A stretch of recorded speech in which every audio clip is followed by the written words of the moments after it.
Hello, welcome to another edition of the Pace Report. I'm Brian Pace, reporting live here at JNR here in New York City. Producer, media impresario, arranger Quincy Jones has a lot to celebrate. His latest a.k.a. headsets are released today, as well as his book on the art of producing, as well as his brand new CD, which features the likes of Amy Whinehouse, Mary J. Blige, Alfredo Rodriguez, as well as Ludacris, Robin Thicke, you name it. Well, today here at JNR, he talks about the new headsets, his reflections on his music, as well as life.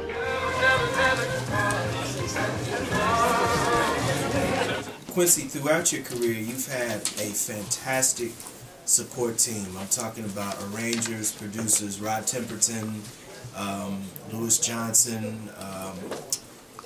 What has it... There's no accident. It's no accident, right? No. How is it that you continue to keep your supporting cast in helping you contribute to some of the greatest music, whether it's jazz, whether it's R&B, whether it's just film scores? How have you been able to keep that group of people in your support cast? I keep them? Yes. Do something good. Make hits. You know, everybody uses those guys, but it's I mean, they became family because we didn't miss that often, and I think the common denominator is music is the only thing that engages the left and right brain. That's emotion and soul and science, and most of the people that I work with know there's science, you know.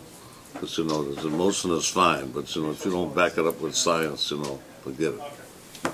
I mean, to really be Herbie Hancock standards, Greg Fillingham standards, and so forth like that, they are totally 360-degree musicians, and that's the only thing to work with, you know. I put 28 years of my life to learn how to do all of it.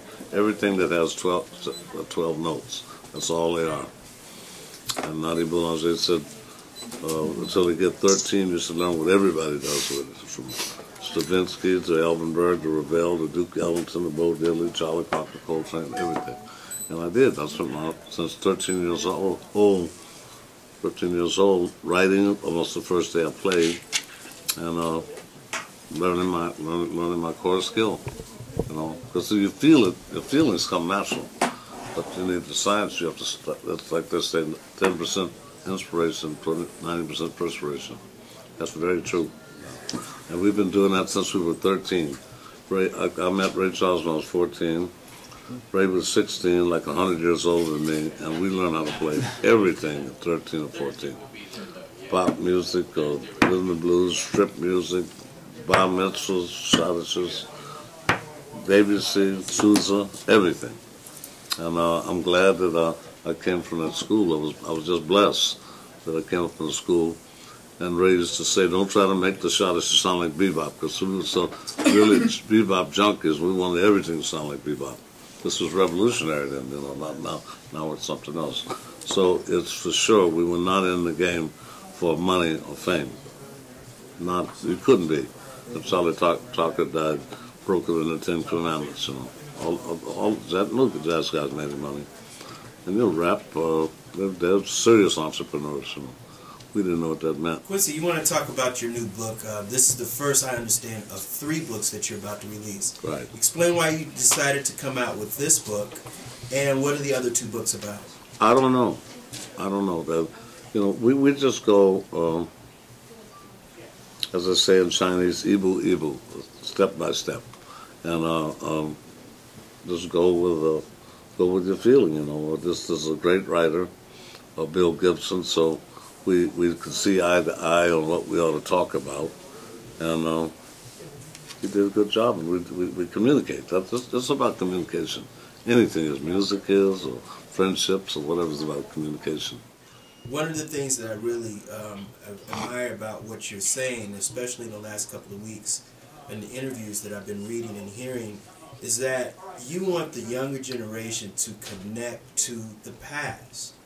How is it now where you're going into institutions and schools where you're trying to introduce kids to Miles Davis and Charlie Parker? How hard is it now, and why is it that jazz music, which used to be and still is the people's music, isn't being exposed to these younger kids?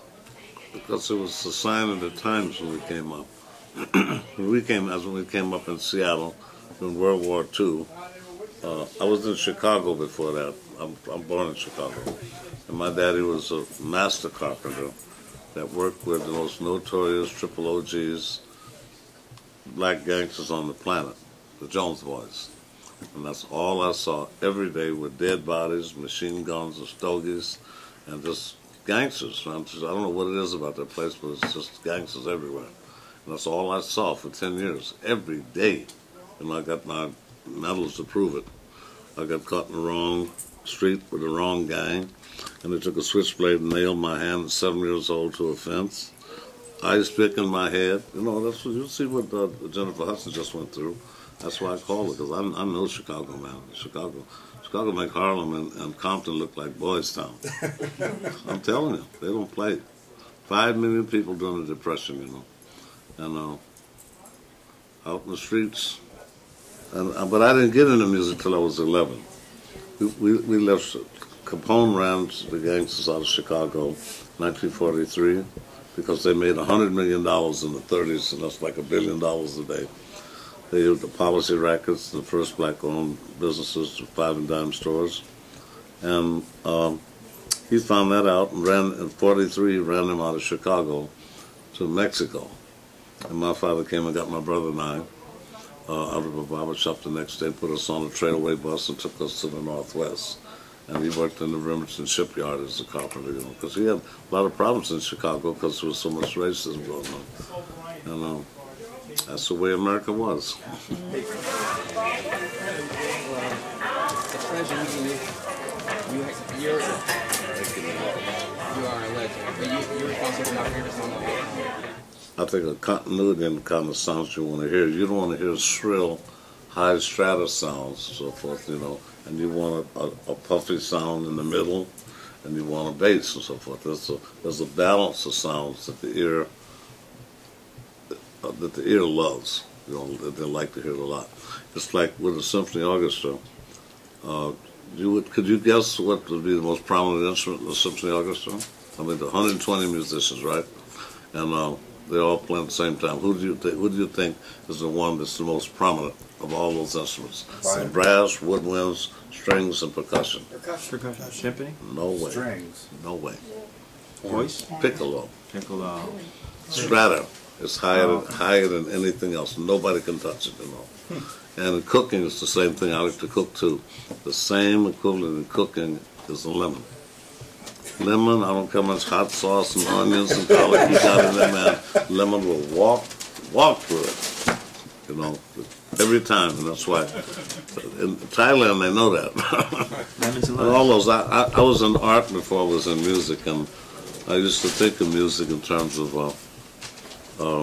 charcoal sketches before even a melody. And then when you get to get a melody and a bass line and so forth, you go to watercolors. And then when you start to get counter lines and so forth, you go to oil. You know, that's psychological. I know that's off the wall, but it's the way I think. You know. Did you ever endorse formally any product or anything? No, only in Japan. 2 things. A long time ago, I did Suntory and Hitachi, and I would never touch the product though. And so we developed an arts program in Japan in the 60s. And I worked with ballet dancers and string sections and stuff like that, but never projects, so I never touched the product. So this is the first time I've done this.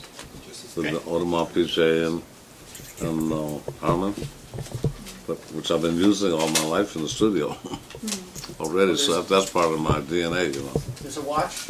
Yeah, that's Audemars Piguet, yeah. Oh, okay. Yeah. What is it? Can I have some? Quincy, I have it. Nice. That'll do it again for another edition of the Pace Report. I'm Brian Pace reporting live here at J&R Music here in New York City. I'd like to personally thank Quincy Jones for his time, his hospitality, as well as the staff here at J&R Music. As always, please visit my website, www.thepacereport.com, for my weekly column as well as my past segments. Until next time, remember, if it's in the groove, it'll make you move. Peace.